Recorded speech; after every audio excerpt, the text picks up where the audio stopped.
might as well go straight to New Orleans with the number 1 seed in the select bracket. Coach Scott Wattigny back at his alma mater of Holy Cross, the top-seeded Tigers, enjoying a bye this week before kicking off the playoffs week 2. Coach, appreciate you joining us on this Sunday. How are we? How does the top-seeded Holy Cross Tigers sound?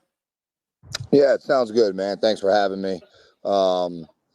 This season obviously has culminated into, one that's definitely to be remembered in our community. Super proud of our coaches and players. And, at this point, though, everybody starts back 0-0. So we've closed one chapter to reopen another chapter, and looking forward to the opportunity. Coach, you and I have texted just about almost every week throughout the season about good to see you, man. About you too, brother, about how this special season. I myself have gotten to coach at my alma mater before. That's where I started my coaching career, and it's an incredibly special thing to walk out on, in those same colors that you wore as a player and get to experience it from the coaching side and just the pride you feel. So you've had some really good seasons. Obviously, you've taken Hannon to the Dome, Catholic of New Iberia to the Dome, and you've had some incredible experiences. But it's got to be different being 8-2, the number 1 seed for your alma mater. So tell me, compared to your other experiences with deep playoff runs, what is this season? How's this different because you're back at home? Yeah, I think anywhere you go, you try to, morph yourself into being a part of that community, whether as an assistant or as a head coach. I've tried to do that in the previous places where I've been at. And I think I've done a good job of, trying to assimilate into their culture and to what their school tries to do. It's just real easy here at home. It's just, the legacy and the tradition that comes with my family, the 10 members of my family that went to Holy Cross, and then plus my 8 years I spent there. And it's even more special now. I got 2 little boys on campus. So it's special and it's easy, and that doesn't discredit the other places that, you had to try to find and muster up the ability to assimilate into their culture. But it just, it's like just being back at home, man. It's getting back on a bike when you haven't got on it for a while, and it's all of a sudden you just find yourself in a groove. So it's been real special, man. It's been a blessing, and and definitely a God-filled position for me to be in. You guys are the top seed in that select bracket that is made up of a huge contingent from your district, the Catholic League, where we saw, as well as any league, the ability for any one of these teams to beat each other on any given Friday night. Yeah. How much fun does that make this playoff bracket, or anxiety inducing? How easy does that make the messaging to the kids to realize, yeah, we're the number 1 seed, but we should know as well as anyone you can lose to any of these teams on a Friday night? Yeah, man. I think playing in this league prepares you so much for the playoffs, man. It's just, every week's a playoff game. You go into, a second half comeback victory against St. Aug, man. You're 6-0 and you're playing the next big one, which is against Brother Martin, and you find yourself 6-1, and then you go to the next week and you find yourself 6-2. And then obviously we won the last 2, but it's a gauntlet, man. That's the reason why people like coaching in the Catholic League. That's the reason why players like coming to schools like Holy Cross and Jesuit and Rummel and the rest of the teams that are in it. Because each week there is no bye week. There is no, hey, we can just kind of, loosen up a little bit and get an easy victory. You could throw out every record for every week because you're going to get everybody's best, coaching wise and player wise. So I think that prepares you for opportunities like this. We're the 1 seed. And, as I'm telling my guys now, we're going to behave and act like the 1 seed. Champions were champions before they were champions.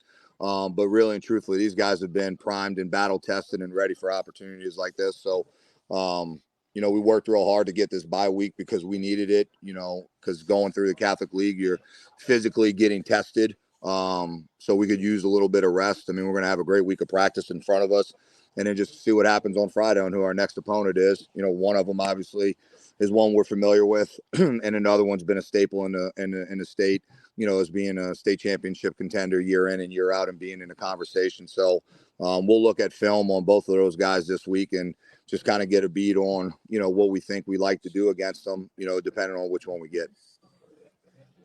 Coach, you had a kind of an odd Week 10 matchup. The old Week 10 open date is kind of a tough one to fill sometimes. But you're able to fill it with a quality opponent, East St. John, that goes 7-3 on the year. They come to you. And so, you have that tough job as a head coach of scheduling a week 10 open date, but then you get a quality opponent and you're able to go get a really big win against them. So how does a win like that, obviously your district is your district and it's really tough, but what does it mean in week 10 to go outside the district, play a really quality opponent and win the way you did? How does that propel you into the bye week? And how do you not lose the momentum when you have a week off? Yeah, I think practice structure fixes the momentum. I mean, I think we got a great staff of guys. Not overly concerned about that. I think we'll be fine just keeping that momentum, keeping that excitement. But I'll tell you, we talked at the beginning of this year, we talked about two words that really kind of was the message to our team going into the season: relevance and dominance. Our school and our program has been extremely irrelevant for a long time. And then even when I played, we were constantly second fiddle to some of the teams in our district. And I told him, I said, you got to find a way to get yourself relevant. And the only way to do that is to beat top quality teams, starting week 2 with a De La Salle, week 4, Rummel, then you backdoor with a win against Curtis. Then you come back in the second half and beat St. Aug and you lose 2 and you find a way to beat your big time rival in Jesuit. And I told him in the pregame speech going into East St. John, I said two things to him. I said, you've gone 9 weeks where you've become relevant. People now are paying attention to you. What you haven't done is you haven't done anything dominant. Now it's time to express your dominance over somebody going into the playoffs. And, 565 yards of offense, I think, is pretty characteristic of being a dominant performance. And then that obviously to be the catalyst to keep us going momentum-wise into the playoffs. So these guys have heard the message, man.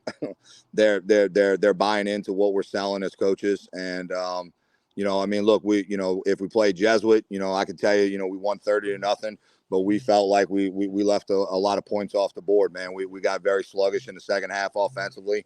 We didn't finish in a dominant way that we would like to. We haven't obviously seen Bird yet, but the message is, again, dominance. You're relevant now. Now it's time to be dominant, like some of these programs that have been in our district and then just programs around the state have been doing for the last 10, 25 years and such. So we're trying to get in that conversation, man. We haven't been in a long time, and it's good for our community to feel like we are in it right now. To come in and say, look, this program hasn't really been relevant the last couple of years. How much does it help to be a Holy Cross guy to have that message heard and received the correct way and not be an outsider coming in and saying something like that? Yeah, I mean, I think it helps. I mean, it definitely, and I'm young enough to where my years of playing aren't that far off. I think that helps as well. So I can kind of go back into the memory bank and just give some real experiences on what it was like, even in my 4 years that we played. I think it helps tremendously. But I think more than anything, man, something that needs to be stated is, we got 13 coaching staff, guys on our staff that include me, and 12 of them are absolutely incredible. We got 2 guys with head coaching experience, longtime Catholic League coaches. We got guys that have won state championships. We got 9 out of 13 guys that play collegiate football. We got 3 that are in Hall of Fames collegiately. We got 3 that played professional. So, I mean, that type of experience and knowledge that's being consistently poured into our players, I think helps tremendously. So it's not just hearing a message from me, but it's also hearing a message from 12 other guys that have been there before. And I mean, like anything, you want to be rich, you mimic the rich, right? You don't go find somebody that doesn't have money. You want to be successful, you mimic the people that have had success in the area that it is. And we've got 13 guys that have had ultra success as individuals and been on teams that have had success. So we've used that to our advantage, and our kids buy into that for sure. Coach, I appreciate you. We appreciate you taking some time on a Sunday to talk about all of it. Yeah, absolutely. And I know I'd feel remiss to not mention that the way the brackets fall, maybe the most excited person will be Andrew Lopez, who, if you guys get a chance to beat my alma mater, Jesuit High, twice in a span of a few weeks, I'll get to look forward to hearing from Lopes all off season long about that. So I know he's excited out in San Antonio covering the Spurs. Well, I appreciate it, man. Thank y'all so much. Appreciate what y'all do for our community. Appreciate you, Coach. Have a good one and enjoy the bye week. Get ready and good luck in the playoffs. Thank you, guys. Y'all have a good one. Bye. Yeah.